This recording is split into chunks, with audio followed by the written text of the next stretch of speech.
Hindi core का जो 18वां अध्याय है, बाबा साहेब भीमराव अंबेडकर द्वारा रचित है। इसमें 2 पार्ट दिए हुए हैं।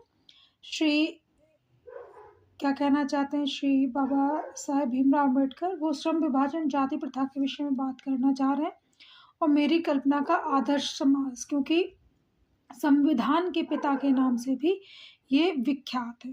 संविधान के पिता किसको कहा गया? डॉक्टर भीमराव अंबेडकर जी को कहा गया। इन्हीं का थोड़ा सा जीवन परिचय देख लेते हैं। पहले सर्वप्रथम जीवन परिचय। बाबा साहेब भीमराव अंबेडकर जी आधुनिक भारत के जननायक, विधिवेत्ता, धार्मिक चिंतक और महान साहित्यकार थे। वे भारतीय संविधान में निर्माता के रूप में विख्यात हैं। उनका जन्म 14 अप्रैल 1891 को मध्य प्रदेश के महू नामक स्थान पर हुआ था। उनके पिता का नाम श्री राम जी तथा माता का नाम भीमाबाई था। बचपन में उन्हें प्यार से भीम कहते थे। 2 वर्ष की अल्पायु में ही अंबेडकर जी की माता का निधन हो गया। उनका लालन पालन अपंग बुआ ने किया। इनके पिताजी फौज में नौकरी करते थे। बाद में उनका तबादला सतारा में हो गया और यहीं अंबेडकर जी का बचपन व्यतीत हुआ। अंबेडकर जी ने प्रारंभिक शिक्षा सतारा में पूरी की और यहीं इन्होंने हाई स्कूल की परीक्षा पास की। 1907 ईस्वी में 10वीं परीक्षा पास करने के बाद इनका विवाह 9 वर्षीय रमाबाई के साथ हुआ और 1908 ईस्वी में मुंबई के सुप्रसिद्ध कॉलेज एलिफिस्टन में दाखिला लिया और 1912 ईस्वी में बीए की परीक्षा पास की। 1913 ईस्वी में पिताजी की इच्छा से बड़ौदा में सेकंड लेफ्टिनेंट की नौकरी ग्रहण की, लेकिन 15 दिन बाद ही इनके पिताजी की मृत्यु हो गई। तत्पश्चात इन्होंने आगे पढ़ाई करने के विचार से यह नौकरी छोड़ दी। बड़ौदा नरेश मतलब राजा, बड़ौदा के जो राजा थे, कुछ विद्यार्थियों को उच्च शिक्षा हेतु अमेरिका भेजने का निश्चय किया और अंबेडकर का चुनाव 3 विद्यार्थियों में हो गया। बचपन से ही बहुत ही तीव्र बुद्धि वाले बच्चे रहे, फिर बड़े हो गए तो इन्होंने कोलंबिया विश्वविद्यालय से पीएचडी की उपाधि प्राप्त की और 1916 ईस्वी में ये वकालत करने के लिए लंदन चले गए और 21 अगस्त 1917 ईस्वी को ये छात्रवृत्ति अवधि समाप्त होने के कारण भारत वापस आ गए। बड़ौदा नरेश ने इनको मिलिट्री सचिव पद प्रदान किया। बाद में ये जातिगत भेद के कारण, जातिगत मतलब क्या, शेड्यूल कास्ट में इनका जन्म हुआ था तो हमारा समाज क्या था, जातियों में विभक्त था, इसकी वजह से इनको बहुत ज़्यादा प्रॉब्लम हुई तो जातिगत भेद के कारण मुंबई चले गए और 1923 ईस्वी में बम्बई के उच्च न्यायालय में वकालत शुरू की और 1924 ईस्वी तक वे विशेष वर्ग के प्रमुख नेता के रूप में प्रसिद्ध हो चुके थे और 1922 ईस्वी में इन्होंने बहिष्कृत हितकारिणी सभा की स्थापना की और 1935 ईस्वी में अंबेडकर जी की पत्नी का निधन हो गया। 1955 ईस्वी में गवर्नमेंट लॉ कॉलेज के प्राचार्य पद पर नियुक्त हुए। अंततः ये दिसंबर 1956 में दिल्ली में अपनी महान चेतना साहित्य छोड़कर स्वर्ग सिधार गए। आज भी संविधान के पिता के रूप में अंबेडकर जी को जाना जाता है और जब तक ये हिंदुस्तान रहेगा, जो सदियों सदियों तक ही रहेगा, तब तक अंबेडकर जी का भी परचम लहराता रहेगा कि इतने बड़े स्कॉलर, इतने बड़े विद्वान ने किस तरह से संविधान की रचना की, इतनी विपरीत परिस्थितियों में भी रह करके। चलते हैं पाठ प्रवेश के पास। जैसे कि दिखाई दे रहा है प्रस्तुत पाठ, इसमें 2 पाठ हैं बच्चों। एक कौन सा? एक श्रम विभाजन और दूसरा है मेरे सपनों का भारत। तो श्रम विभाजन, जो हिंदुस्तान है उसमें श्रम विभाजन किसके आधार पर है? कहते प्रस्तुत पाठ भीमराव अंबेडकर के सुप्रसिद्ध भाषण एनिहिलेशन ऑफ कास्ट का हिंदी रूपांतरण है, जो लेखक ने जाति पाति तोड़क मंडल लाहौर के सन 1936 ईस्वी के वार्षिक सम्मेलन अध्यक्षीय भाषण के रूप में लिखा था, लेकिन इनकी क्रांतिकारी दृष्टि के कारण उस सम्मेलन को ही स्थगित कर दिया गया। इस पाठ में लेखक ने जाति प्रथा को श्रम विभाजन का एक तरीका मानने की अवधारणा को निरस्त करते केवल भावात्मक नहीं बल्कि आर्थिक उत्थान, सामाजिक व राजनीतिक संगठन और जीवन यापन के समस्त भौतिक पहलुओं के ठोस परिप्रेक्ष्य में जातिवाद के समूल उच्छेदन की अनिवार्यता ठहराई और साथ ही लेखक ने एक आदर्श समाज की भी कल्पना की। अब विडंबना क्या है कि हमारा जो भारत है, ये जातिवाद के पोषकों की यहाँ पे कमी नहीं है। आप देख ही रहे हैं, जब भी चुनाव वगैरह होते हैं तो आप देखते हो किस तरह से जाति के आधार पर पॉलिटिशियंस हम सबको बांट देते हैं और वो वोट भी उसी तरह से डिवाइड हो जाता है। तो जातिवाद के पोषकों की यहाँ कोई कमी ही नहीं। कह रहे आधुनिक सभ्य समाज कार्य कुशलता के लिए श्रम विभाजन की आवश्यकता मानता। आधुनिक श्रम विभाजन मतलब आधुनिक जो हमारा सब समाज है, हम किस समाज में जी रहे हैं, आधुनिक युग में जी रहे हैं, तो इसमें कार्य कुशलता किसके आधार पर होनी चाहिए, श्रम के आधार पर। मतलब जैसे जिसकी कैपेसिटी है, कैपेबिलिटी है, जैसा जिसका माइंड है, उसको उसी के अनुसार कार्य मिलने चाहिए। और लगभग लगभग इसमें काफी हद तक हम कारगर कार्य प्रणाली उसी प्रकार की चल रही, कारगर हो भी चुका है। क्या जाति प्रथा भी श्रम विभाजन का ही दूसरा रूप है।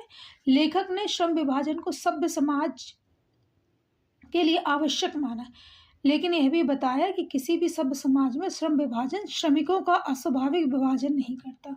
उन्होंने भारत की जाति प्रथा के प्रति चिंता व्यक्त करते हुए कहा कि यहाँ जाति प्रथा श्रमिकों का अस्वाभाविक विभाजन ही नहीं करती, बल्कि उन्हें एक दूसरे की उपेक्षा, ऊंच नीच में बांट देती है। आप बहुत सारे लोग गांव से भी जुड़े होंगे, तो आप हाथ कंगन को आरसी का वो चीज़ें तो देख ही रहे होंगे कि किस तरह से जो ब्राह्मण हैं या राजपूत हैं, वो शेड्यूल कास्ट या निम्न जाति को अपने घर तक में घुसने नहीं देता, जो कि प्राचीन काल से चला आ रहा। अगर हम सब भी उसी जाति के हैं तो ये सारी चीज़ें हमें देखने को मिलती। तो उसी का उल्लेख अंबेडकर जी ने अपने इस पाठ में किया, ताकि लोग जाति के आधार पर न बट करके भारत की एकता अखंडता की बात करें। जाति प्रथा पेशे का पूर्व निर्धारण कर देती। पेशे का पूर्व निर्धारण मतलब जो समाज कैसा था, जैसे ब्राह्मण, क्षत्रिय, वैश्य, शूद्र में बड़ा था ना, तो जो जिस कम्युनिटी में पैदा होता था उसको उसी के अनुसार पेशा चुनना पड़ता था। जैसे ब्राह्मणों का कार्य क्या होता था, पढ़ाई लिखाई करवाना, वैदिक कर्म कांड करवाना। तो उनके घर में जो बच्चा उत्पन्न होता था वो वही काम करता था, भले ही उसकी नॉलेज जीरो हो। उसी प्रकार से जो शूद्र के घर, भले ही अंबेडकर जैसा व्यक्ति क्यों ना उसमें जन्म ले लिया हो, तो शूद्र का काम क्या था, इन तीनों लोगों को सर्विस देना। लेकिन एक अंबेडकर कैसे थे, कीचड़ में खिले कमल के समान थे। तो ऐसी विपरीत परिस्थितियों में भी उन्होंने अपने आप को निखारा और भारत के संविधान के निर्माता के रूप में विख्यात हुए, पिता के रूप में विख्यात हुए। अरे हिंदू धर्म में तो जाति प्रथा किसी को भी उसके पैतृक पेशे के अलावा अन्य पेशा चुनने की अनुमति नहीं देती, चाहे मनुष्य किसी कार्य में कितना ही दक्ष क्यों न हो। इसका सबसे बड़ा परिणाम यह है कि भारत में निरंतर बेरोजगारी बढ़ रही है, जो कि हम सब देख ही रहे हैं। गरीबी और शोषण के साथ अरुचिपूर्ण कार्य करने की व्यवस्था निरंतर गंभीर समस्या है, और समाज में जाति प्रथा आर्थिक असहायता को भी पैदा करती है, और यह मनुष्य की स्वाभाविक प्रेरणा, रुचि और आत्मशक्ति को दबाकर उन्हें अस्वाभाविक नियमों में जकड़ लेती है तथा मनुष्य को निष्क्रिय बना डालती है। मतलब जो लेखक है उनका कहने का तात्पर्य क्या है, वो सिर्फ और सिर्फ यही कहना चाहते हैं कि जो हमारा समाज है जाति के आधार पर बटा है, उसमें निष्क्रियता आ जाती है। मतलब अगर अंबेडकर हैं जो शूद्र जाति में उत्पन्न हुए, अगर इनको पढ़ने ना दिया जाता या नरेश इनको पढ़ने के लिए इंग्लैंड ना भेजते, तो क्या ये निखर पाते। ठीक है, स्कॉलर तो थे बचपन से ही, लेकिन उन जो देहाती समाज है, जो देहात है, जो ग्रामीण समाज है, वो उनको आगे बढ़ने ही नहीं देता। तो उसी प्रकार से समाज की बात की है। कह रहे लेखक ने एक आदर्श, ये दूसरा जो है ना मेरी कल्पना का आदर्श समाज, उसका सार है कि लेखक ने एक आदर्श समाज की कल्पना की है, जहाँ की व्यवस्था स्वतंत्रता, समता और भाईचारे पर आधारित होगी। उस समाज में इतनी गतिशीलता होगी जिससे कोई भी वांछित परिवर्तन समाज के एक छोर से दूसरे छोर तक संचारित होगा। समाज के सभी हितों में सबका हिस्सा होगा, साथ ही लोगों को अपने हितों के प्रति सजग रहना पड़ेगा। सामाजिक जीवन में अबाध संपर्क बना रहेगा। लेखक ने इसी का दूसरा नाम लोकतंत्र बताया है।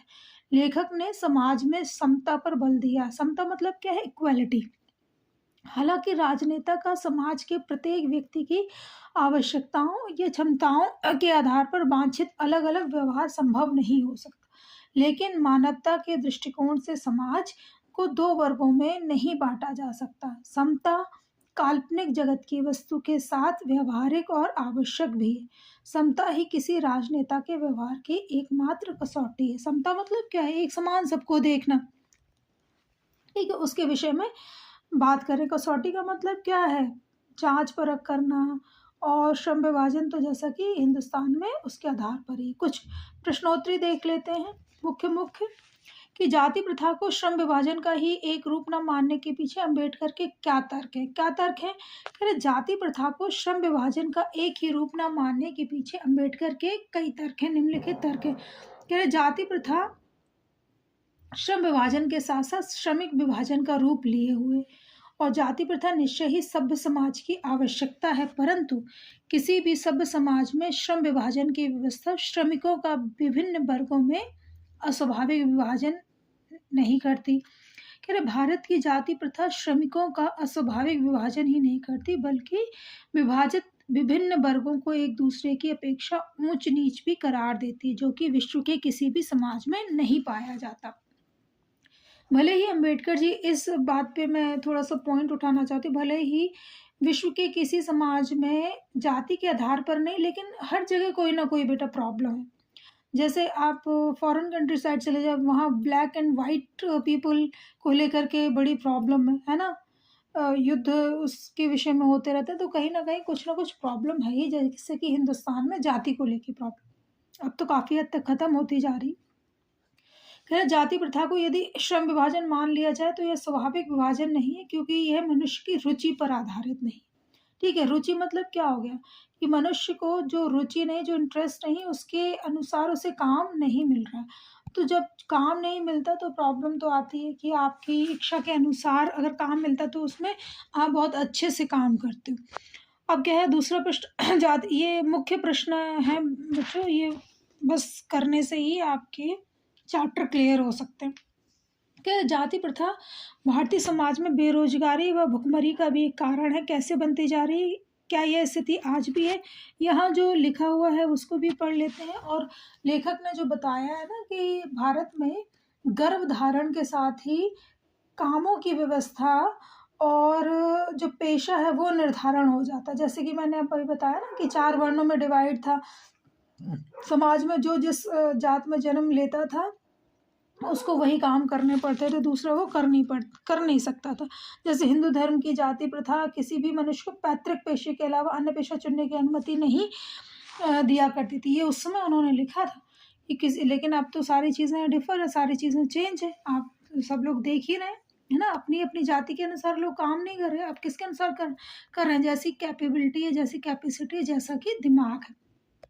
दूसरा प्रश्न क्या है कि लेखक के मत से दास्ता की व्यापक परिभाषा क्या है? कह रहे लेखक के अनुसार दास्ता से अभिप्राय केवल कानूनी परिधीनता से नहीं, बल्कि दास्ता में वह स्थिति भी सम्मिलित है जिससे कुछ व्यक्तियों को दूसरे लोगों द्वारा निर्धारित व्यवहार एवं कर्तव्यों का पालन करने के लिए विवश होना पड़ता है, और यह स्थिति कानूनी पराधीनता न होने पर भी पाई जा सकती है। ठीक है, ये वाली चीज़ें आप नए परिवेश में, जैसे ऑफिस में होता है, जो ऑफिसर्स हैं या जो मालिक हैं वो अपने जो एम्प्लॉयज़ हैं उनके साथ इस तरह का व्यवहार करते हैं कि बस उन्होंने जो कह दिया वही करना है, दास्ता उसको कहा जाता है। फिर शारीरिक वंश परंपरा और सामाजिक परंपरा की दृष्टि से मनुष्यों में असमानता संभावित रहने के बावजूद डॉक्टर अम्बेडकर समता को एक व्यवहार्य सिद्धांत मानने का आग्रह क्यों करते हैं? इसके पीछे उनके क्या तर्क हैं? ये दिखाई दे रहा है, आप यहाँ से पढ़ सकते हैं।